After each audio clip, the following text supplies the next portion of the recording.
We're going live in 5, 4, 3, 2, 1. Good afternoon. Welcome to the first ever webinar sponsored by the Political Science Department We're going of the live Far in Eastern 5, University. 4, We extend our warmest greetings to our 1. guests and our incoming first-year students who are taking part in this event. The COVID-19 pandemic has given us the opportunity to meet our local executives up close and personal. Responding to the directive of President Rodrigo Roa Duterte, local government units were asked to be the frontliners in the delivery during the lockdown. It is in this context that we are going to discuss the ongoing budgetary concerns and limitations experienced by local government units at the height of this pandemic. So to start with, may we call on Dr. Ildefonso R. Fulgar III, the Program Head of the Department of Political Science, for the opening remarks. Amrita, can you hear me? Yes, sir. Please go ahead. Thank you. Good afternoon, everyone. Thank you for joining us for this afternoon's webinar. The Department of Political Science has been committed to its endeavor through its vision and mission. As a result of this commitment, our department thought of forming this kind of event from series of lectures in a traditional setup or through a face-to-face arrangement to a trending and more convenient, if not the most convenient and practical and accessible platform to everyone during this time of pandemic. The idea was to provide a different kind of learning environment for our students and help our faculty provide current trends and issues relevant to political science in this kind of effort. This project has performed a valuable function in that it has enabled experts and practitioners on the many aspects of political science to give us their views and impart their knowledge. And this afternoon, we have invited a representative, an officer from the Department of Budget and Management, or DBM, Local Government and Regional Coordination Bureau, and by the way, also a former colleague, to help us understand the vital role of our country's local government units, or LGUs, as they respond to this day's pandemic due to COVID-19. We have seen how the LGUs conformed with their mandates in their respective communities, and they were, quote unquote, enabled by the national government to lead the fight against the coronavirus pandemic, from preventive measures such as contact tracing, sanitation, disinfection of public areas or places, relevant information dissemination, down to plans and measures to counter the impact of this pandemic, such as relief operations and goods distribution, social amelioration, and not to mention their collaborations with the national government agencies as they deal with unemployment and displaced workers, locally stranded individuals, food sufficiency, transportation regulation, among others. Now, the question here lies on the fiscal capability of the LGUs. How do LGUs now deal with these challenges and tremendous responsibilities, taking into consideration their budgetary conditions? With the Department of Budget Management circular that pertains to the release and utilization of the Bayanihan grant, municipality and city governments were supposed to receive 18.39 billion and 12.44 billion respectively. With this large amount of resources, could we possibly say now that LGUs have enough budget to spend and respond to the present condition? or definitely not yet enough to match their expenses and budgetary needs. We will hear and definitely learn from our resource speaker, Sir Aris, as he presents to us the LGU's budgetary concerns, limitations, as well as challenges during this time of pandemic. On behalf of you all, I would like to thank Sir Aris. Sir, your presence has been invaluable and without any doubt will achieve or help achieve our department's aim and objective. Before I conclude and let you listen to our guest speaker, I would like to extend our appreciation and support of our Dean, Dr. Rowena Capulong Reyes, and the IS team, and of course the full support of our faculty. We are also grateful to the Political Science Society officers who have been involved in the organization of this event. And finally, of course, we thank all of you for your presence and support. So, a very warm welcome to all of you. Maraming salamat po. Thank you, Dr. Fulgar. And now we move to the most awaited part of this webinar. It is my honor to introduce to you our resource person. Our speaker today is a graduate of Bachelor of Science in Economics, Master of Arts in Economics, and Master in Public Administration of the Polytechnic University of the Philippines.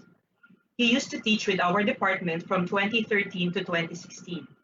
At present, he is Director 3 and Officer in Charge, Director 4 of the Local Government and Regional Coordination Bureau of the Department of Budget and Management.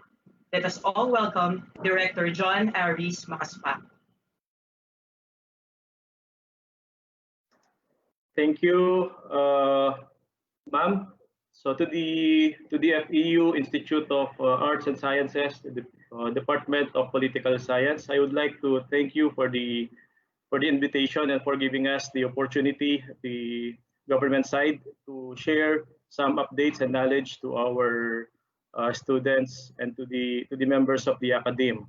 So what I will be presenting is the recent issuances of the Department of Budget and Management with regard to the mandates and responsibilities of the local government units in providing funds for the coronavirus disease 2019 or COVID-19 related programs, projects, and activities. So the outline of my presentation will cover, well, basically the local government units functions, and then the guidelines issued by the Department of Budget and Management. So I'll be discussing about the policy guidelines on the provision of funds by the local government units for the programs, projects, activities, or what we will refer in this webinar as PPAs for brevity, to address the COVID-19 situation.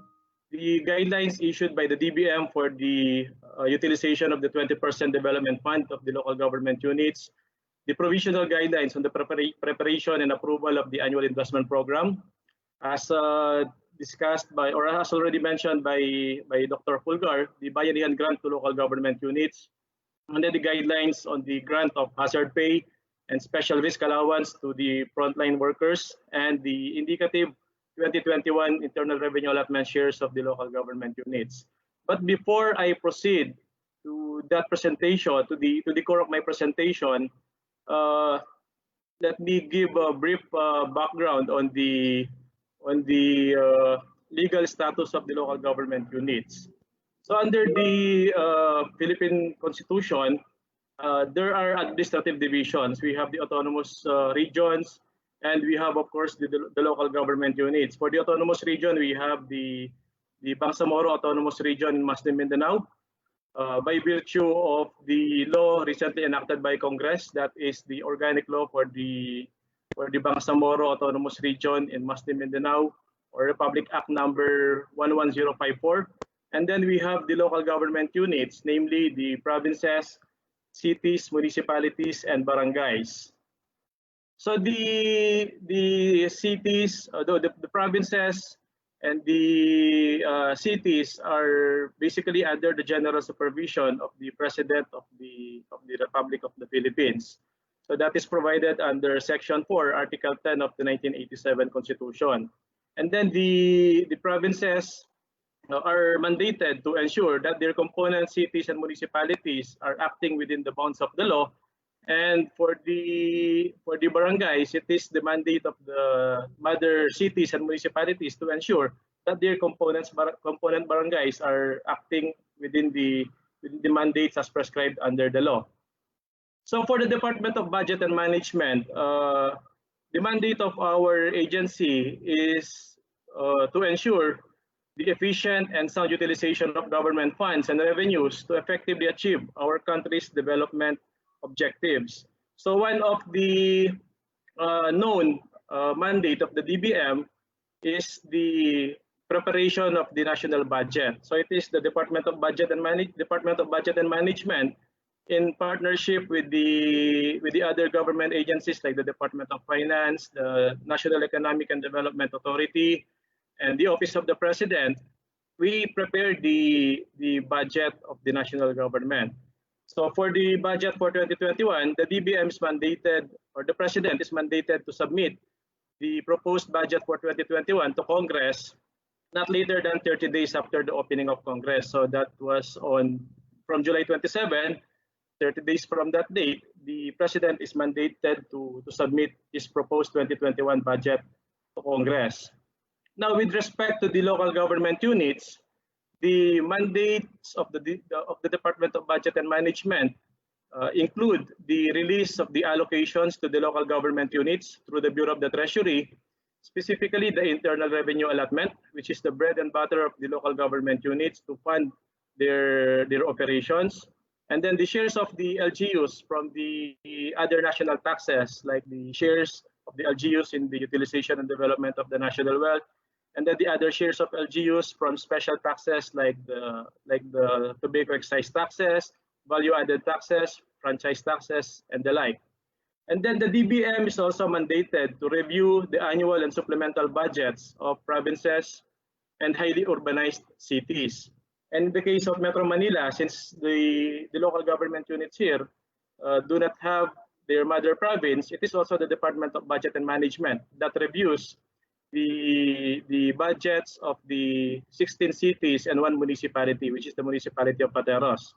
And finally, the DBM is mandated to promulgate the Budget Operations Manual to improve and systematize the methods, techniques, and procedures employed in budget operation, preparation, authorization, review, execution, and accountability. So that is mandated under Section 354 of the Local Government Code of 1991. And the latest Budget Operations Manual for local government units issued by the DBM was issued way back 2016.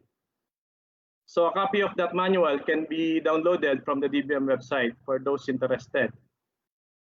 So what are the sources of income of the local government units? Well, we can classify them into three. Number one, the local sources, and then they have external sources, and then the non-income receipts. So for local sources, these include the tax revenues collected by the local government units out of the tax ordinances passed by the local sanggunian. So these include the real property taxes, the business taxes imposed by the local government units on certain businesses, and the other different kinds of taxes or local taxes imposed by the LGUs pursuant to the pertinent provisions of the Local Government Code of 1991. And then they also have, from the locally sourced income, the non-tax revenues. So these revenues include the income from the fees and charges imposed by the local government units, and also their income from their local economic enterprises like public markets, terminals, hospitals, schools, and the other similar types of local economic enterprises. So the second sources of income or source of income of the local government units is the external sources. So these are basically the sources of income from the national government and from the transfers from the other local governments. So these sources of revenues include the internal revenue allotment. Many local government units are heavily dependent on the internal revenue allotment. So it is one of the commonly known income of the local government units. Then, as I have already mentioned, the shares in national taxes, the national government, and LGU transfers. So there are also subsidies coming from the national government to the local government units, like the Local Government Support Fund. And then we have recently, of course, the Bayanihan grant to local government units. And other LGU transfers. So for those sister cities or sister LGUs, the other local government units can also extend financial assistance to the other local government units. And then we have, of course, extraordinary receipts, which include the grants or donations received by the local governments. And then we have the non-income receipts, like capital investment receipts or sale of assets of the LGUs, and then of course the loans and borrowings. So let us briefly discuss first the internal revenue allotment. So the local government units, pursuant to Section 6, Article 10 of the 1987 Constitution, the local government units shall have a just share in the national taxes as prescribed by law. That is the phrase as provided under the 1987 Constitution. So that just share under the 1987 Constitution was interpreted by Congress by virtue of Section 284 of the Local Government Code of 1991. So the Local Government Code of 1991, Section 8284, provides that 40% of the national internal revenue taxes collected in the third fiscal year preceding the current fiscal year shall be the internal revenue allotment shares of the local government units. So for the 2020 era shares of the local government units, the tax base is the 2017 collection. So we are counting 3 years back. So for 2021, the era shares of the local government units will be based on the collections in 2018 of the national internal revenue taxes. Although there is already this Supreme Court decision filed by Governor Hermelando Mandanas of the province of Batangas. So we call that the Mandanas case, and that Mandanas case is a petition filed by Governor Mandanas assailing the constitutionality of Section 284 of the Local Government Code of 1991. Essentially, the provision of national internal revenue taxes was questioned because the exact provision under the Constitution is national taxes. And now Governor Mandanas questioned why the national government bases the computation of the ERA only on national internal revenue taxes. So the petition includes the prayer for the inclusion of the collections of the Bureau of Customs in the computation of the ERA. So the Supreme Court has already rendered a final and executory decision on that particular petition, favoring the petitioner. So starting in the 2022 budget cycle, the shares of the local government units from the internal revenue allotment will already be computed based on the national taxes collected 3 years prior to 2022. So that will be 2019, because that is the exact year where the Supreme Court, when the Supreme Court decision was rendered final and executory. So how does the ERA divided or distributed among the local government units? So under Section 284 of the Local Government Code of 1991, the ERA shall be computed based on the following manner. For the provinces, they are entitled to 23%. For the cities, 23%. For municipalities, 34%, and for barangays, they are entitled to 25 or to 20%. So the ERA shares of provinces, cities, and municipalities are computed further based on population, land area, and equal sharing. So population is 50%, land area is 25%, and equal sharing is 25%. So for barangays, each barangay with a population of not less than 100 shall be already allocated with 80,000 pesos. And then the balance after earmarking the 80,000 peso share of each barangay will be computed based on the population and equal sharing. So population is equivalent to 60% and equal sharing is equivalent to 40%. Based on this current ERA formula, the more inhabitants you have in your local government, the more internal revenue allotment you will get. So if you notice, when the Philippine Statistics Authority is conducting a census, talagang binabantayan ng local government units yung pag-conduct ng census in order to ensure that the correct population count of that specific local government unit will be reflected in the national census of population, because it is really important in the computation of the ERA shares of the local government units.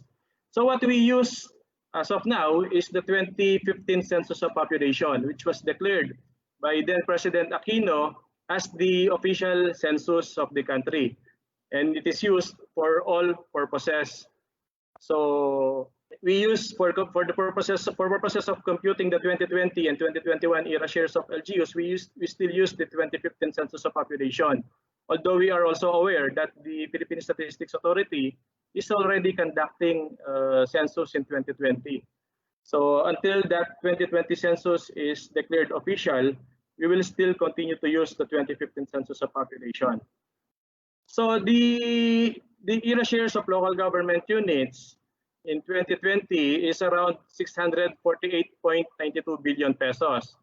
So this is divided among the 43,647 local government units. And in 2021, there was an about 7.18% in the era shares of local government units. So in 2021, the era shares of local government units will be around 695.49 billion pesos to be divided among the 43,000 plus local government units. So what are the priorities in the use of the internal revenue allotment and other local resources of the local government units? So number one, the local government units are mandated to use their local resources to cover the cost of providing basic services and facilities enumerated under Section 17B of the Local Government Code of 1991, particularly those devolved by the national government. So these basic services and facilities include, among others, health services, agricultural services, social services, and other services as devolved pursuant to the pertinent provisions of the Local Government Code of 1991. And then for the 20% development fund of the ERA.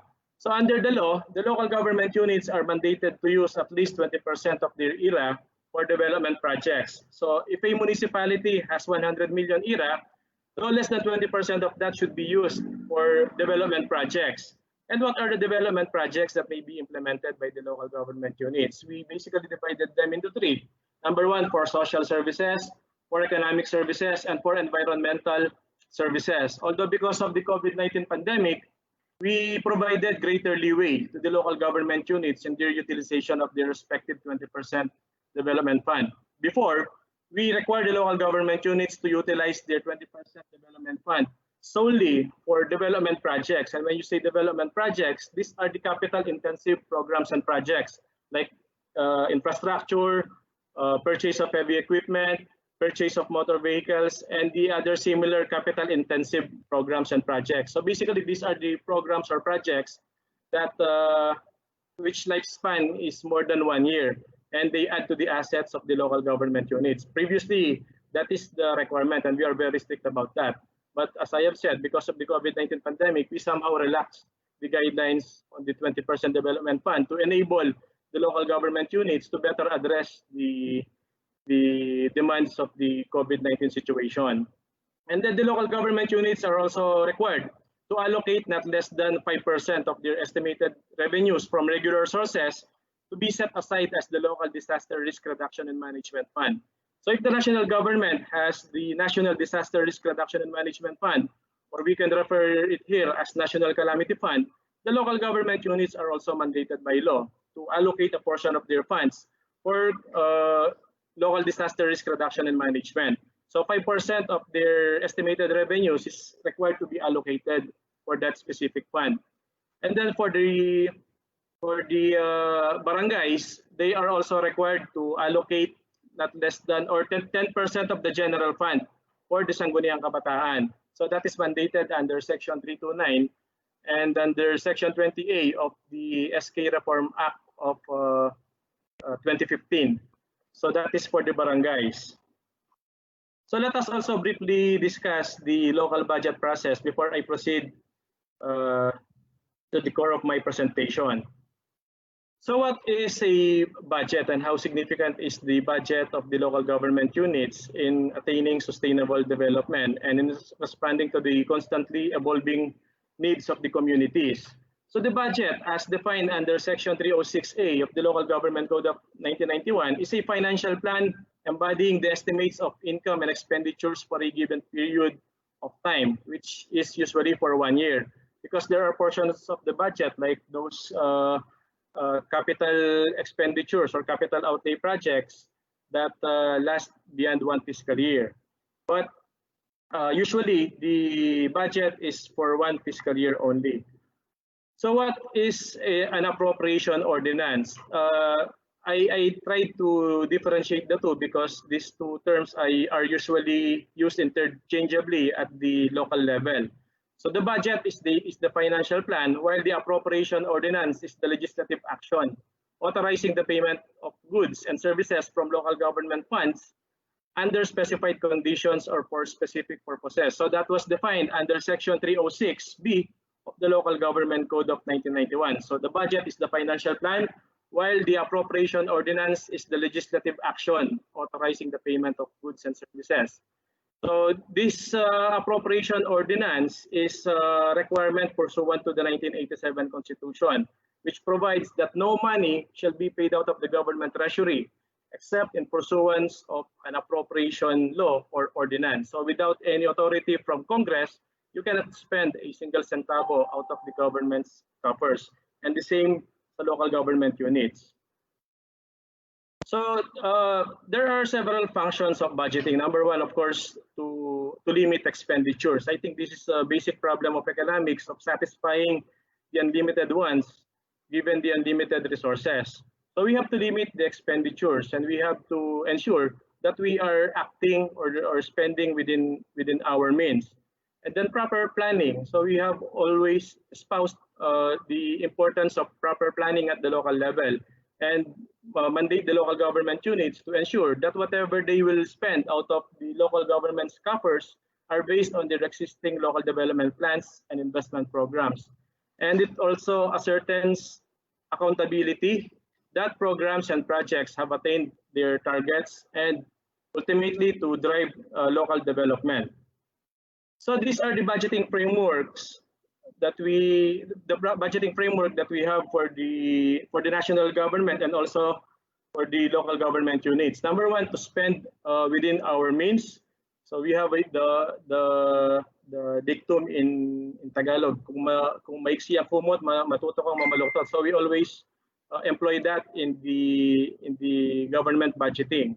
So we have to spend within our means, and investing in right priorities, or we also refer to this as allocative efficiency, and delivering measurable results. So operational efficiency, we have to have results for every centavo that we spend out of the government's purse, and empowerment of the citizens through fiscal transparency, accountability, and participation. So as you may have heard in the news, yung Philippine government po, pataas ng pataas yung ranking natin when it comes to budget transparency worldwide. So in order to attain those budgeting principles, we employ this budgeting framework, participatory budgeting.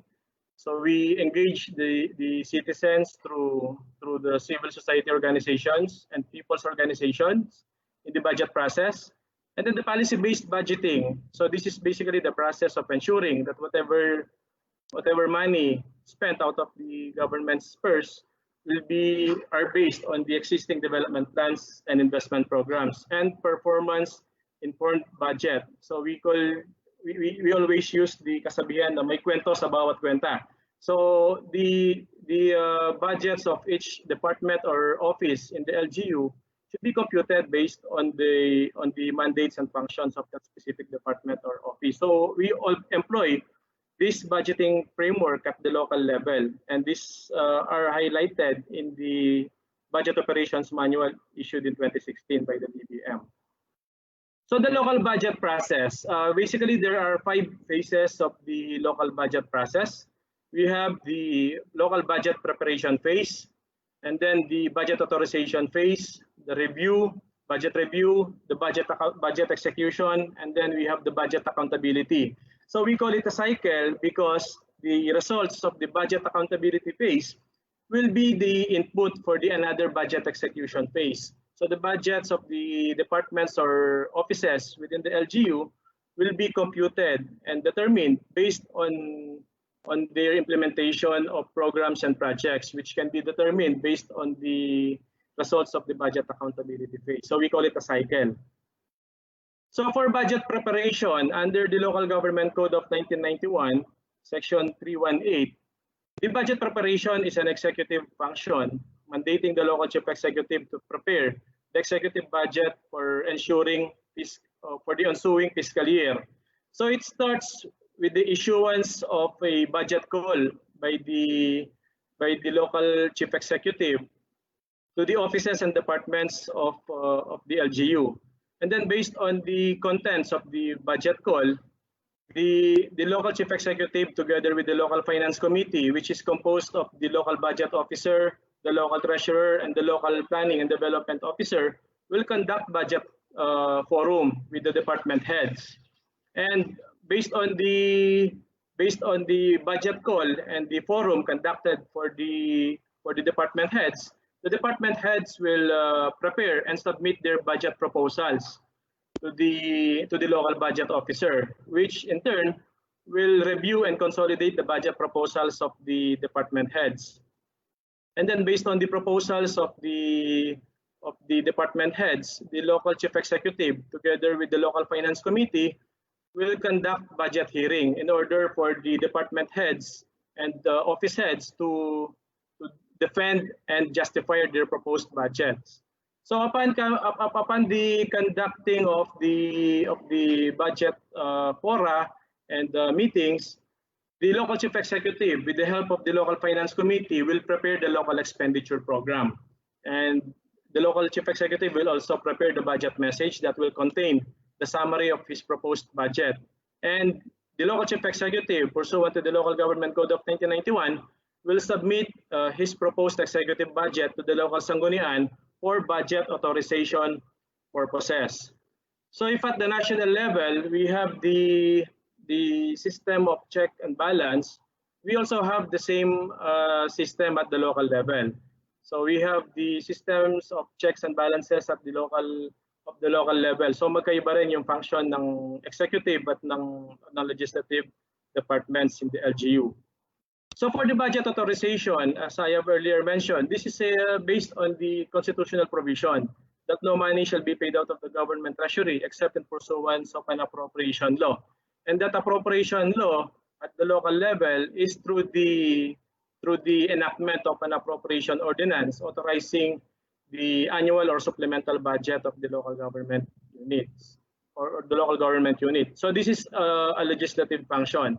Under Section 319 of the Local Government Code of 1991, the sanggunian shall enact through an ordinance the annual and supplemental budgets of the LGUs. So this starts when the sanggunian receives the executive budget submitted by the local chief executive, and then they will perform review and evaluation of the executive budget, and they will deliberate on the budget. So among the items looked into by the local sanggunian is to check whether the aggregate estimated income is comparable to the aggregate expenditure program. The fundamental rule here is that the proposed budget or proposed expenditure program should not be more than the aggregate estimated income as identified by the local chief executive with the help of the local treasurer.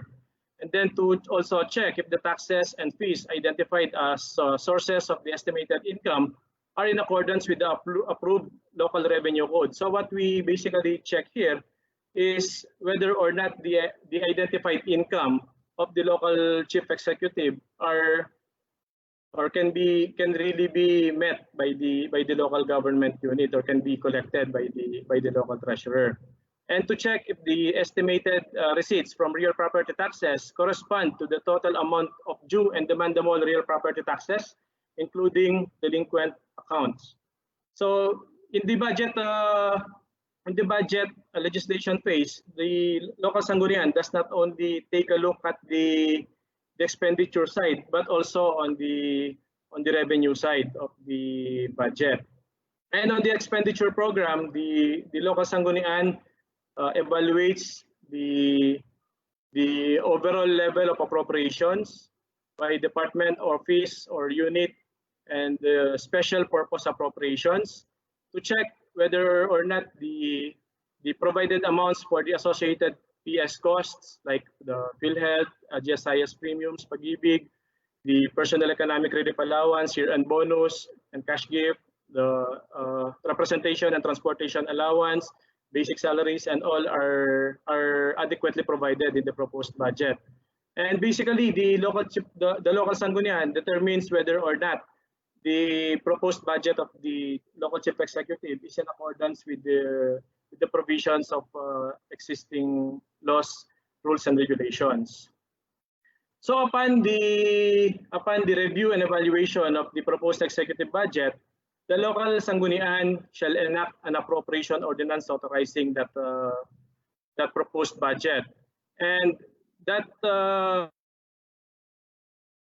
appropriation ordinance will either be approved by the local chief executive or vetoed by the local chief executive. Kapag binito yan ni local chief executive, the local sanggunian will have two options. Number one, to accept the veto or to override the veto by 2/3 of the total number of members of the local sanggunian. So that's the second phase. And for the third phase, the sanggunian shall review the ordinances of component cities, municipalities, and barangays as the case may be, while the DBM regional offices shall review the appropriation ordinances of provinces. So who are the reviewing authorities? The reviewing authorities are number one, for the provinces and highly urbanized cities, it is the Department of Budget and Management regional offices that review the budgets of the provinces and highly urbanized cities. For the component cities and municipalities, it is the Sangguniang Panlalawigan that reviews the budget of the component cities and municipalities. And for the barangays, it is the Sangguniang Bayan or Sangguniang Panlungsod, where the barangay belongs.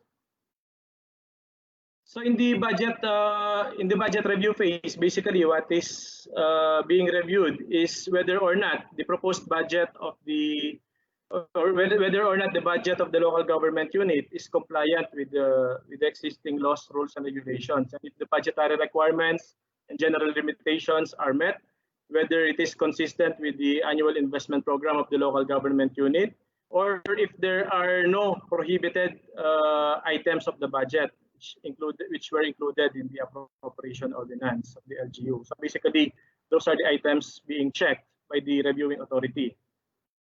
So the next phase of the budget process, budget execution. So under the Local Government Code of 1991, the responsibility for budget execution is vested primarily in the local chief executive.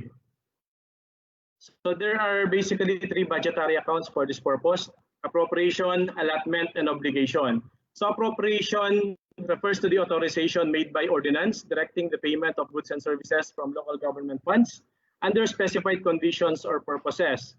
And then allotment is the authorization issued by the local chief executive to a department or office of the LGU, which allows it to incur obligations for specified amounts within the appropriation. And obligation refers to the specific amount within the allotment, which is committed to be paid by the LGU for any lawful expenditure made by an accountable officer for and in behalf of the LGU concerned. So this is basically the process of budget execution. First, the release of the allotment. The allotment, as earlier defined, is the authorization for the department or office head to incur obligation. And then the preparation of financial or physical performance targets and cash program. The obligation and disbursement of funds for the implementation of programs, projects, and activities. The adjustment of cash programs and the provision for corrective actions for negative deviation. So these are highly technical terms, but basically budget execution is the disbursement of funds and implementation of the pertinent programs and projects included in the budget. So the last phase of the budget process is budget accountability. So the responsibility for the execution of the annual and supplemental budget, as earlier mentioned, is vested primarily in the LCE. And fiscal responsibility shall be shared by all those exercising authority over the fiscal affairs, transactions, and operations of the local government units. So the budget accountability phase basically includes the monitoring of the outputs or results of the programs, projects, and activities implemented by the local government, and performance evaluation. So basically, uh, they examine here whether or not the targets have been met by the departments or the offices in the LGU. And as I have said, that will be the basis or that will be part of the inputs in the budget preparation. So ideally, the budget of the department or office in the next fiscal year will depend on how it performed the previous year. So that is the budget accountability phase, and that is how it is related to the budget preparation phase. So in a basically nutshell, that is how the budget process in the LGUs is. So now let us go to the roles of the local government units in responding to the COVID-19 pandemic. So what are the legal bases on the roles of the local government units in responding to the COVID-19 pandemic? Under Section 16 of the Local Government Code of 1991, the local government unit shall exercise the powers expressly granted, those necessarily implied therefrom, as well as powers necessary, appropriate, or incidental for its efficient and effective governance, and those which are essential to the promotion of the general welfare.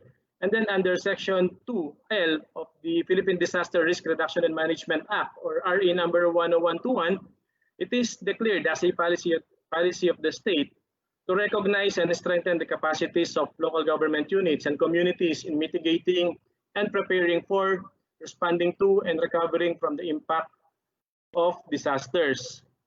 So to afford the national government as well as the local government units ample latitude to utilize appropriate funds, including the quick response funds, in their disaster preparedness and response efforts to contain and spread the COVID-19 virus, and to continue to provide basic services to the affected population, the President declared a state of calamity throughout the Philippines for a period of 6 months by virtue of Proclamation number 929 issued on March 16, 2020. So Section 3 of the said proclamation enjoins all government agencies and LGUs to render full assistance and cooperation with each other and mobilize necessary resources to undertake critical, urgent, and appropriate disaster response aid and measures in a timely manner to curtail and eliminate the threat of COVID-19. Moreover, Section 4 of the Bayanihan to Heal as One Act, or RE number 11469, granted the President the power to adopt various temporary emergency measures to respond to the crisis brought about by the pandemic. So Section 4G of the Bayanihan law empowered the President to ensure that all LGUs are acting within the letter and spirit of the rules, regulations, and directives issued by the national government pursuant to the said law.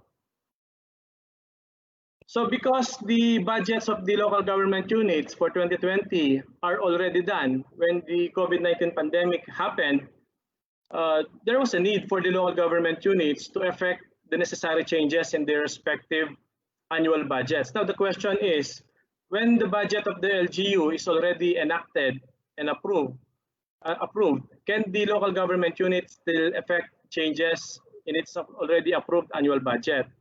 The answer is a yes. Under the Local Government Code of 1991, there are various measures or ways by which the local government units can effect changes in their respective approved annual budgets. And this can be done through changes in the annual budget through the passage of supplemental budgets and the use of appropriated funds and savings to augment any item in the approved budget. Now, what does that mean? So we'll further discuss that later on how the local government units can affect changes in their respective approved annual budgets. So under Section 3 of Proclamation number 929, the provinces, cities, municipalities, and barangays were strongly encouraged and advised to provide funds for the implementation of the PPAs to contain the spread of COVID-19 and provide basic services to the affected population, including the necessary support of frontline workers.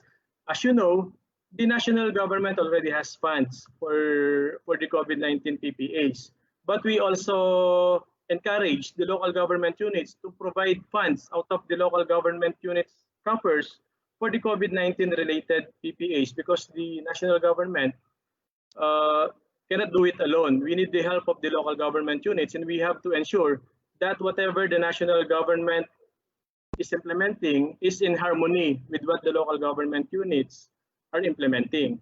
So we encourage the LGUs to also provide funds for COVID-19 related programs and projects, and that can be done by effecting changes in their respective annual budgets. So the funding requirements for the programs, projects, and activities shall be charged against the available and unencumbered funds of the LGUs, including their respective LDRRMF or the local disaster risk reduction and management funds.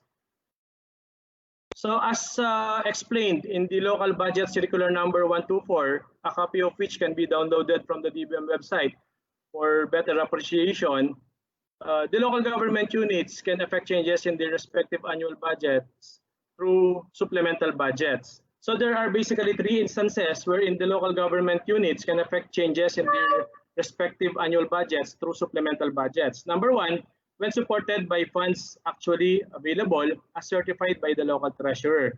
Now, when can we say that funds are actually available? Funds are actually available when the amount of money actually collected or certified by the local treasurer at any given point during the fiscal year is over and above the estimated income collection for that point in the year.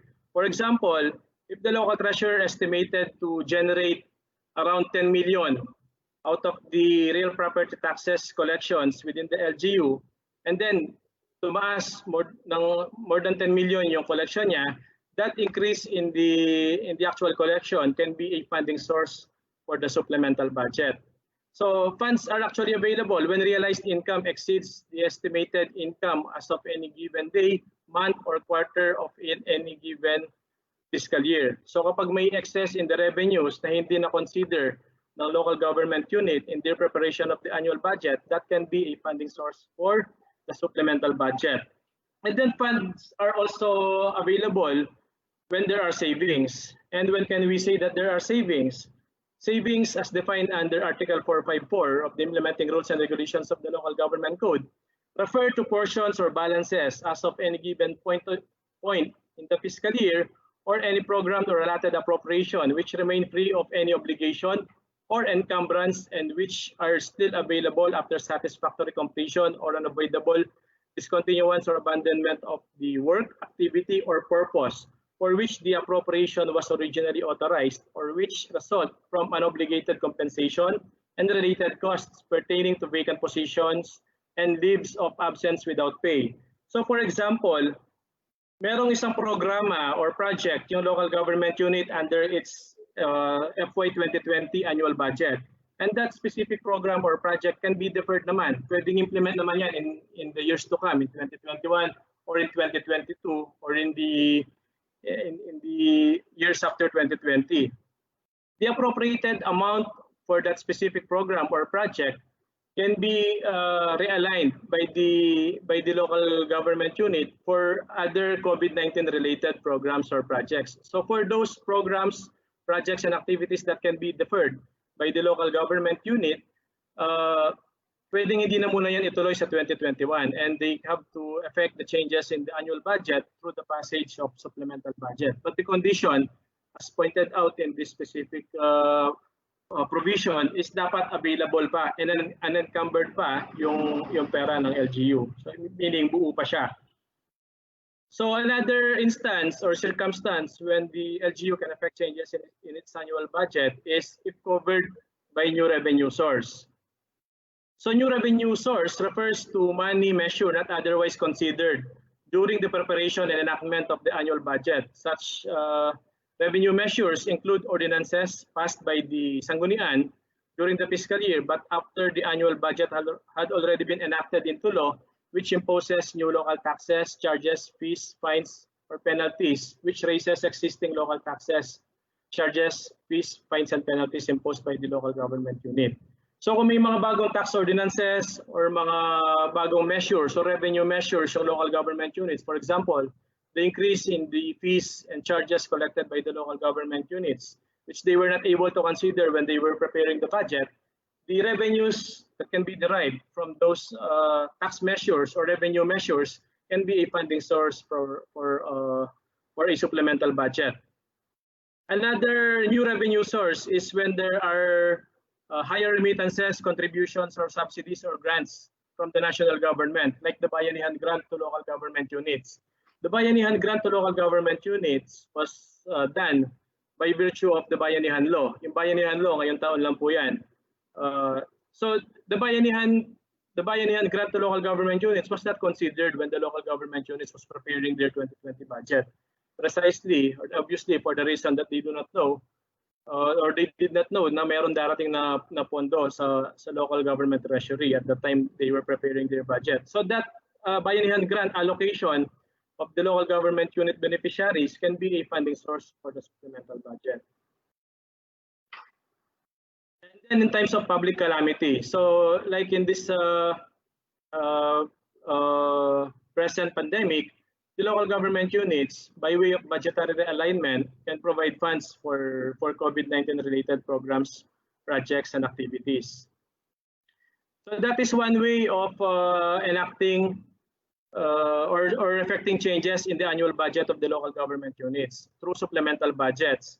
Now, what are the limitations in this specific instance? If the LGU is operating under a reenacted budget, meaning it does not have an approved annual budget for 2020, the local sanggunian shall not be allowed to enact an ordinance authorizing a supplemental budget, because under Section 323 of the Local Government Code of 1991, the local government units are not allowed to pass supplemental appropriations in lieu of the annual appropriations. So kung wala kang approved annual budget, hindi ka pwedeng mag-enact ng supplemental budget. So in such case, if the local government units do not yet have the approved 2020 annual budget, they can already reprogram the programs, projects, and activities in the annual budget that is to be enacted. So that is what we prescribed in the local budget circular. And then the use of savings and augmentation. So there are basically certain conditions in the use of savings and augmentation. Number one, the local chief executive or the presiding officer of the sanggunian, the local chief executive being the head of the executive department, and the presiding officer, which is the vice governor, vice mayor of the city or municipality, the head ng sanggunian, is authorized by ordinance to use savings and augment items in the approved annual budget. And the authority granted by the sanggunian covers the augmentation of any item in the approved annual budget, which upon implementation or subsequent evaluation of needed resources is determined to be deficient. And then the amount to augment the deficient item of appropriation must be sourced from savings, as we have defined earlier. And the items of appropriation to be augmented and that from which the savings will be derived are within the same expense class in the appropriations within the executive department, in the case of the authority of the local chief executive, and the legislative department in the case of the authority of the presiding officer. Now, what does this mean? If you want to augment any item in the approved annual budget of the LGU, one of the conditions is, number one, dapat authorized si local chief executive or si presiding officer ng local sanggunian. And then the items of appropriation to be augmented and the savings na pagkukuhanan ng LGU are within the same expense class and within the same department. Meaning, if it is a personal services, dapat sa personal services lang din yung i-augment niya. If it is MOE or maintenance and other operating expenses, dapat within the same expense class. And for capital outlay, it should also be within that same expense class. If it is within the executive department, you can only augment within the executive department. And within the legislative department lang din. You cannot augment from the legislative papunta sa executive. That is not allowed in the use of savings and augmentation.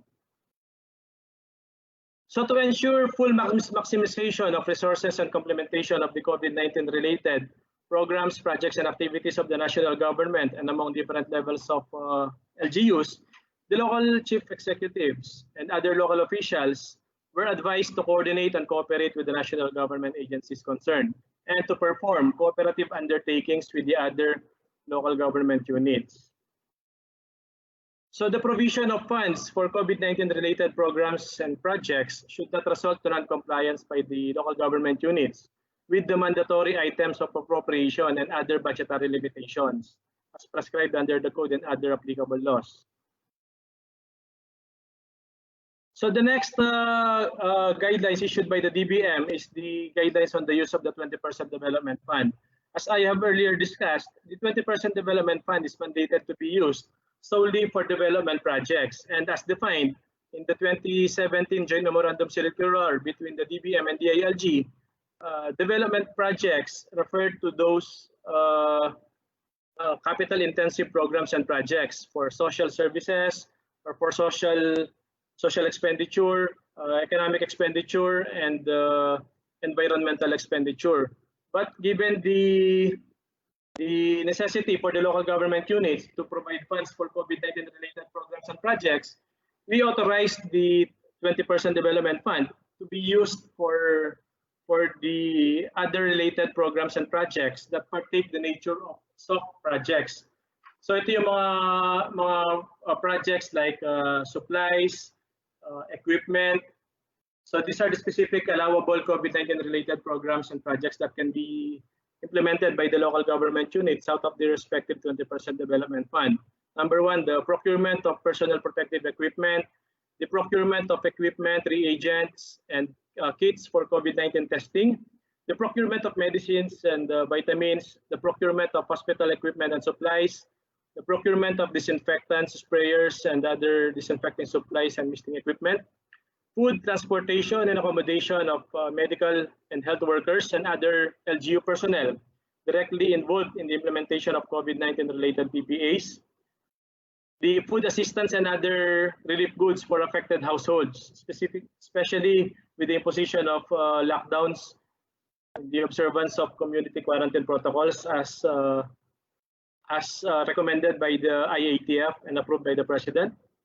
So we still maintain the disallowed COVID-19 related or the disallowed expenditure items that can be charged against the 20% development fund.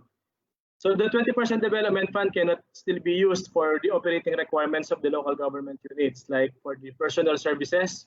When you say personal services, these are the expenses related to the payment of the salaries, wages, and other personal benefits of the local government personnel.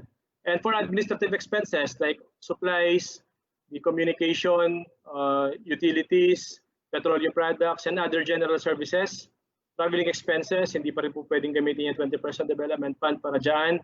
For the conduct of trainings and seminars, purchase of administrative appliances or fixtures, and the purchase and maintenance of motor vehicles. And then another guidelines issued by the DBM is for the preparation and approval of the annual investment programs of the local government units. The annual investment program is the document that contains all the programs and projects that the local government units want to be implemented during the budget year. So they prepare their budgets based on that annual investment program. So that annual investment program is being prepared by the Local Development Council, which is composed of several members. Some of the local development councils have over 100 members. And given the imposition of community quarantine in certain localities, it would be impossible for the local development councils to convene at the time. So we provided leeway to the local government units by providing the provisional guidelines in the preparation and approval of the annual investment programs. So basically, we allowed to the local government units to defer the preparation of the annual investment program because of the imposition of strict social distancing measures and community quarantine in certain localities, which rendered the local development councils unable to convene to prepare the annual investment programs. But that will only be in effect during the duration of the state of calamity. So that will only be until September 16 of this year. After that, the local government units will already be mandated to prepare and approve their annual investment program. And then we now proceed to the Bayanihan grant to local government units.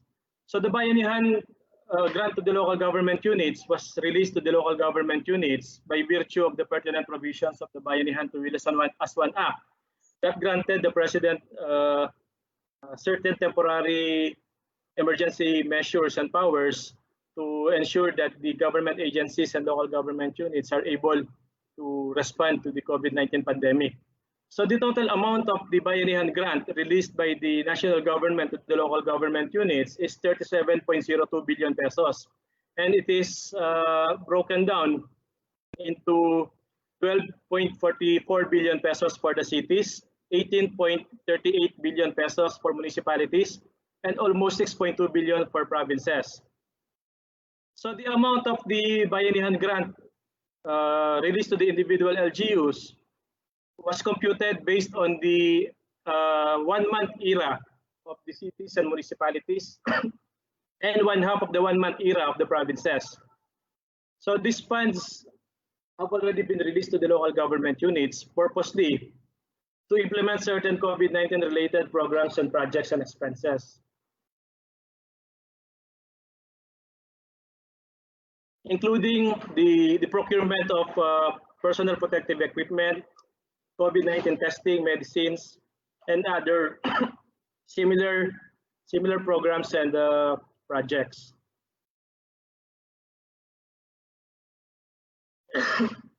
So that is for the cities and municipalities, and for the provinces, we prescribed a separate project menu.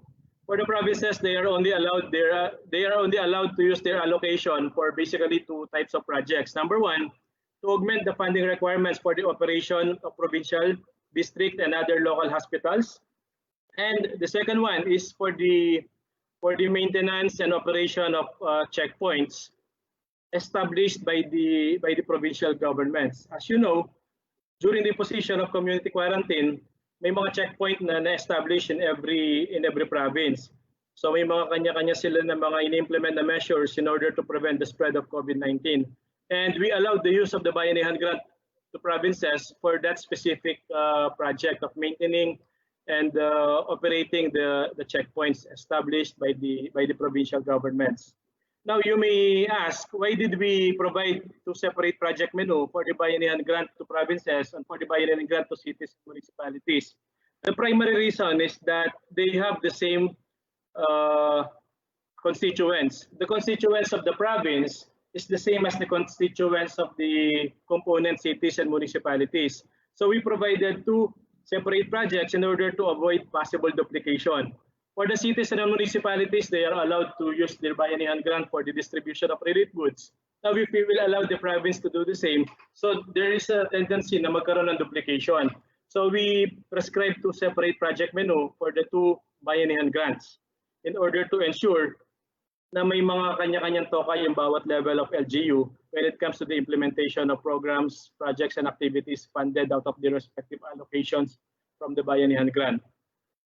So the utilization of the Bayanihan grant shall be subject to the usual local budgeting process. As I have said, this can be considered as a new revenue measure by the local government unit because they were not able to consider it when they were preparing their annual budget for 2020.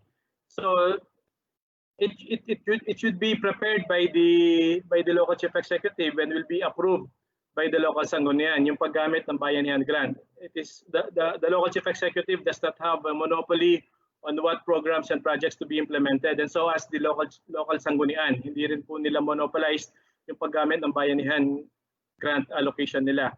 So it should be done by both the local chief executive and the local sanggunian in accordance with the budget process as prescribed under the local government code.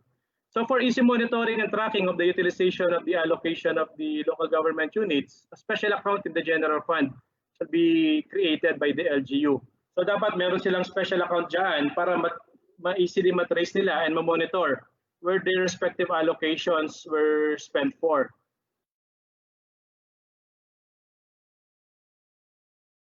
So the local government unit beneficiaries will have until September 16 to utilize their respective allocations. Failure on the part of the local government units to utilize their respective allocations from the Bayanihan grant until September 16 will already require the local government units to revert the funds to the National Treasury if they weren't able to utilize it within that prescribed period. Although we have been receiving reports that many local government units were able to implement their projects on time. But any unspent money at the local level will have to be reverted to the National Treasury insofar as the Bayanihan grant to LGUs is concerned. The local government units, and also to enforce transparency and accountability, the local government units are mandated to comply with the posting requirements prescribed under the Government Procurement Act, and they are also required to prepare a monthly report on fund utilization and status of implementation of programs, projects, and activities based on the format prescribed by the Department of Budget and Management.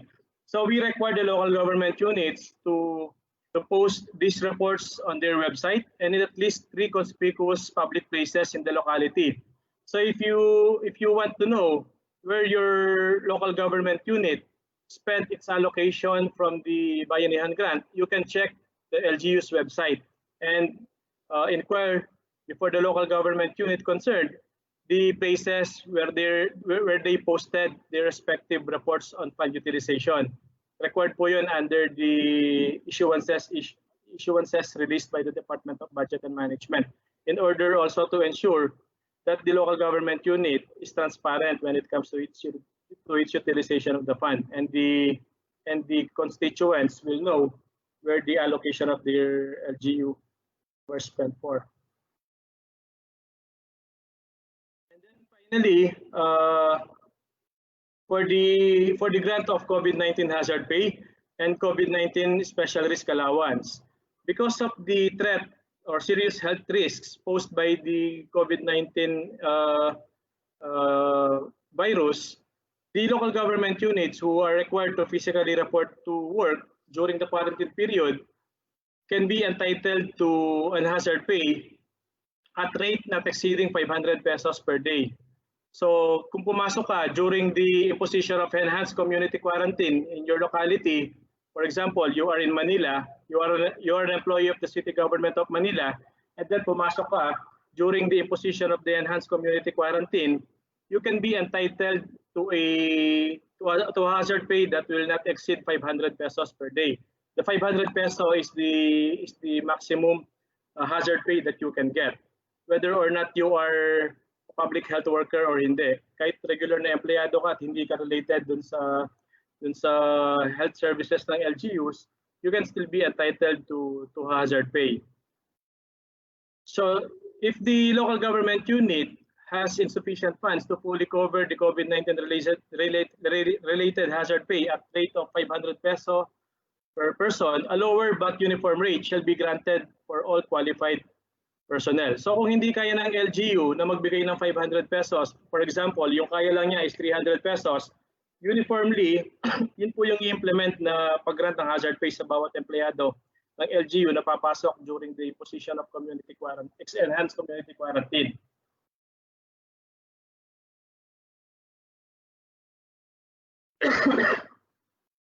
So what are the conditions on the grant of COVID-19 hazard pay?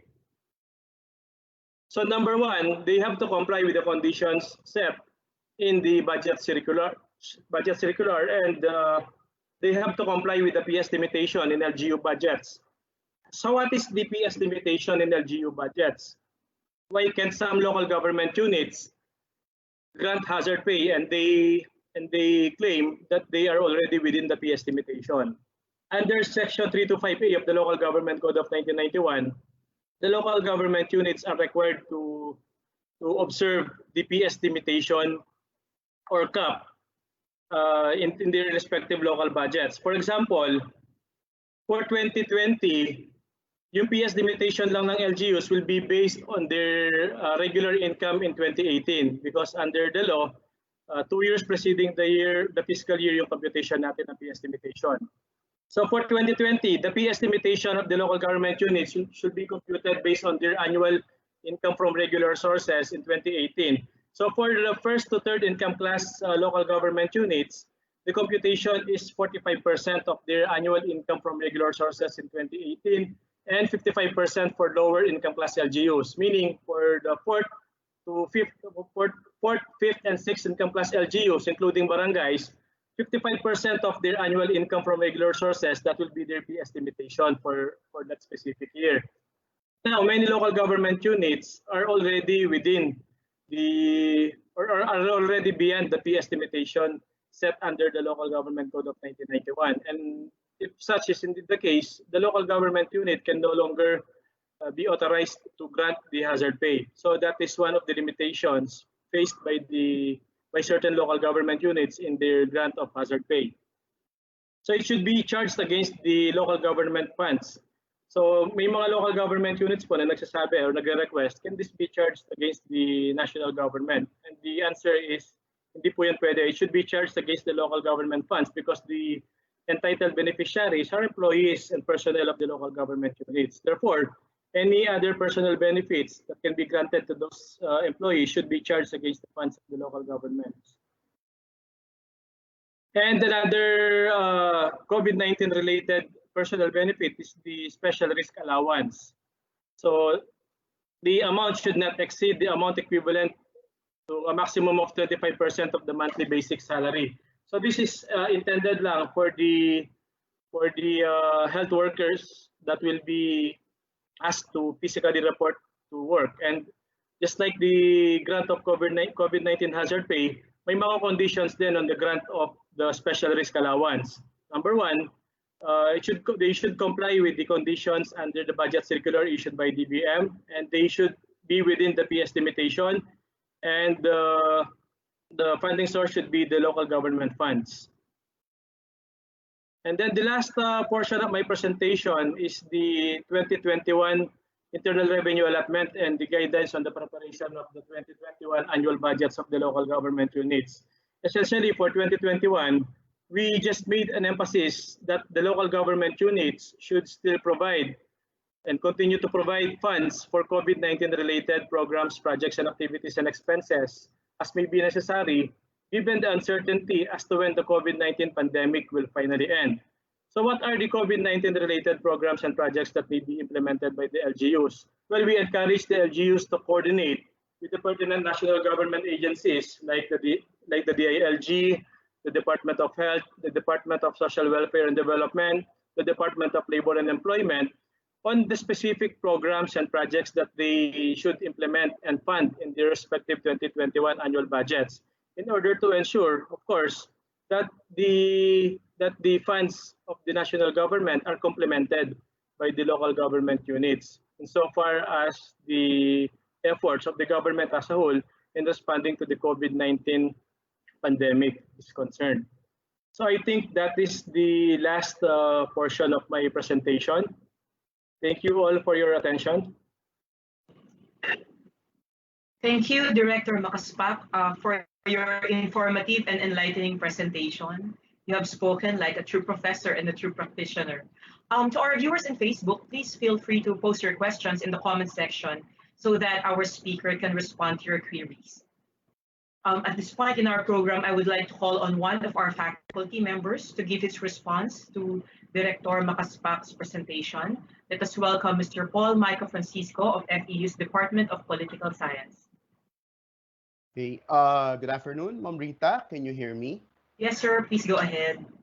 Okay, good afternoon to everyone, and thank you to Director Makaspak for his informative and timely discussion on the legal and institutional frameworks of fiscal administration in relation to local government units. Now, this will give us some kind of better idea.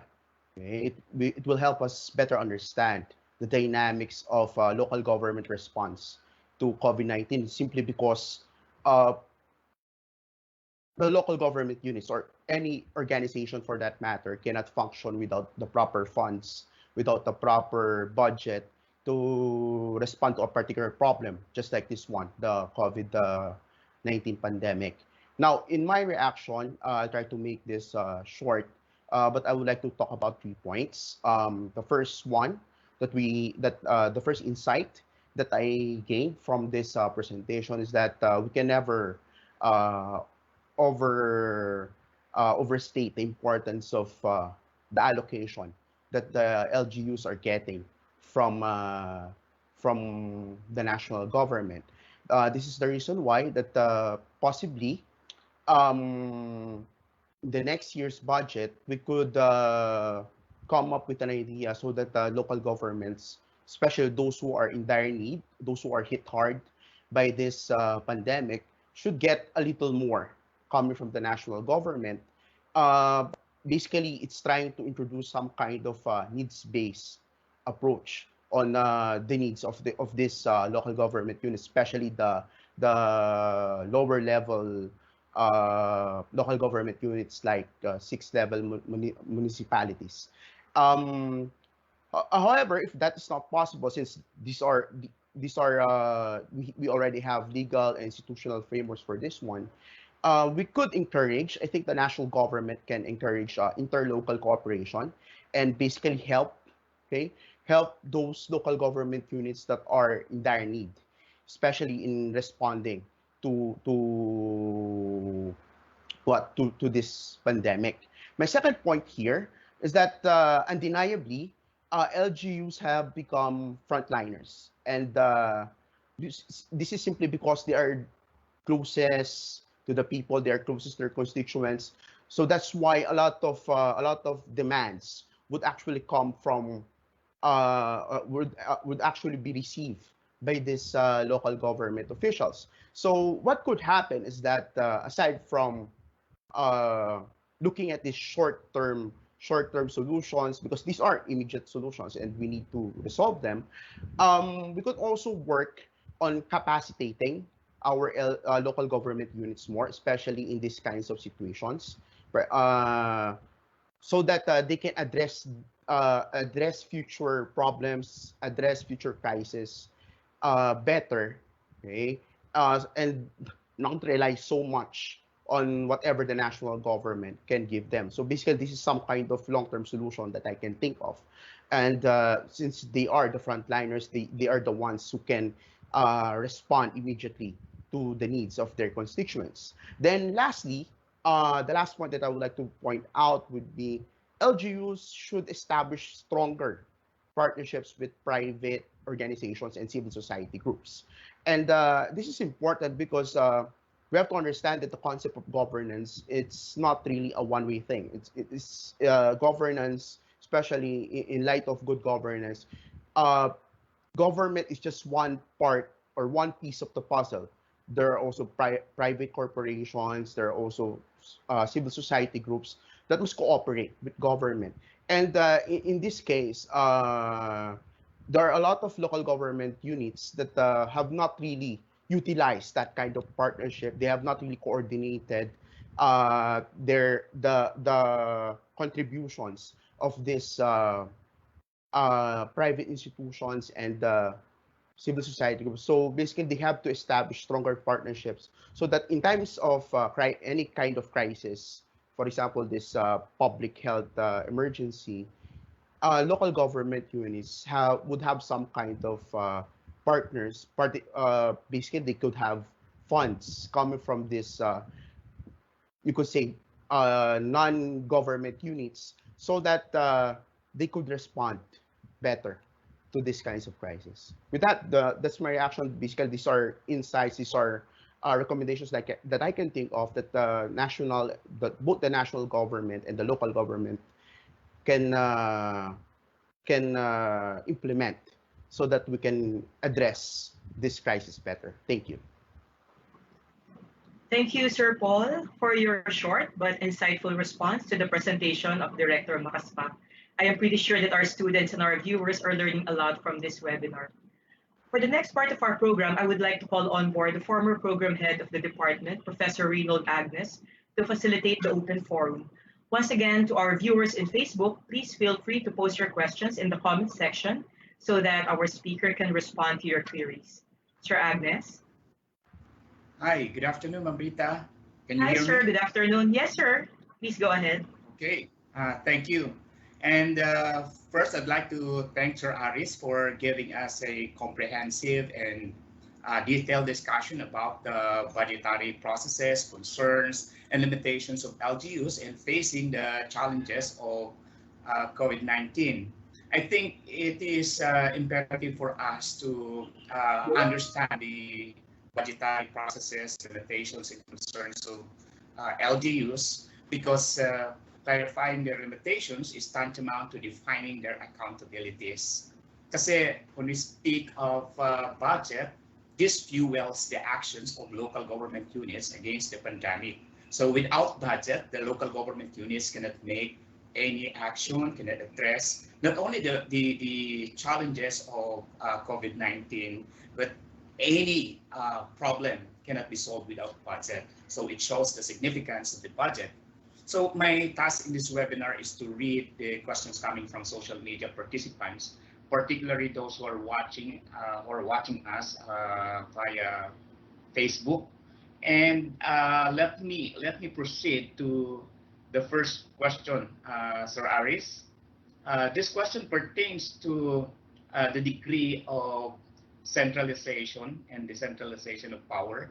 And I'm sure you are very much familiar with these principles of local governance. And this is a question: what do you think are the implications of the degree of centralization and decentralization of power to the capacity of local government units in facing the challenges of COVID-19? No?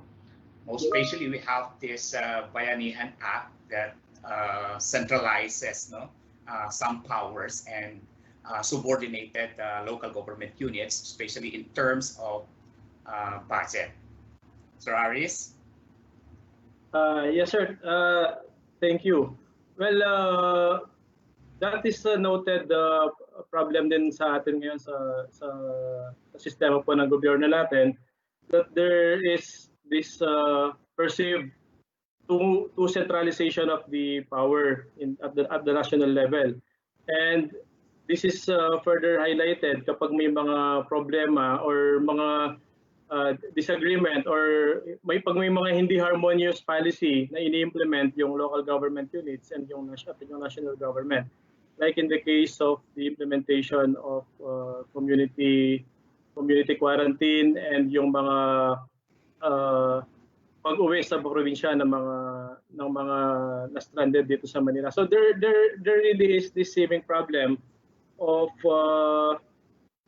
too much power at the central level. But yung ano po natin is we are limited din kasi sa umiiral natin na mga na polisiya ngayon, but I think what we can do for now is just to ensure that whatever is implemented at the national level is properly coordinated or and in harmony with the existing policies ng local government units in order to avoid yung mga complication and disagreements. Kasi minsan mayroong mga programa yung national na ayaw naman tanggapin ng local governments. But the question I think here is, are the local government units ready to absorb certain functions and responsibilities?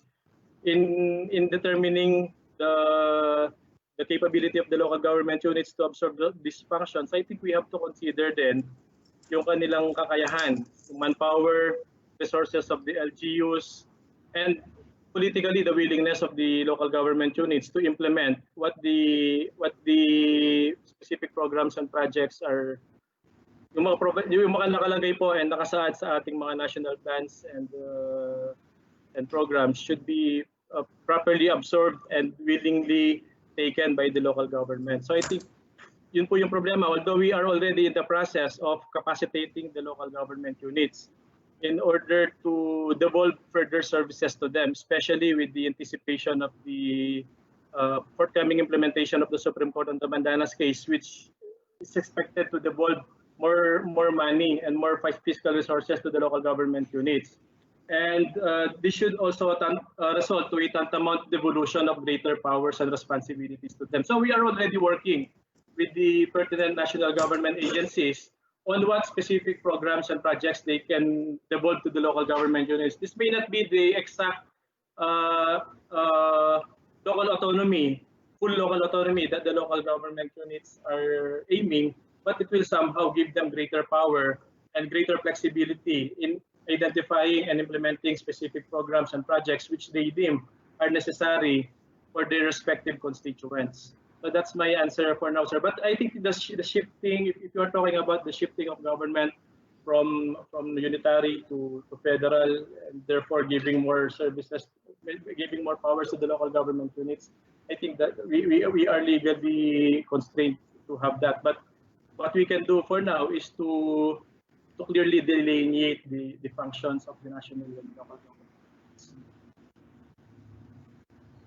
Thank you, Sir Aris. So one important challenge posed by Sir Aris is, are LGUs ready to absorb the responsibilities? Of course, the LGUs would say, yes, ready kami, basta bigyan nyo kami ng budget.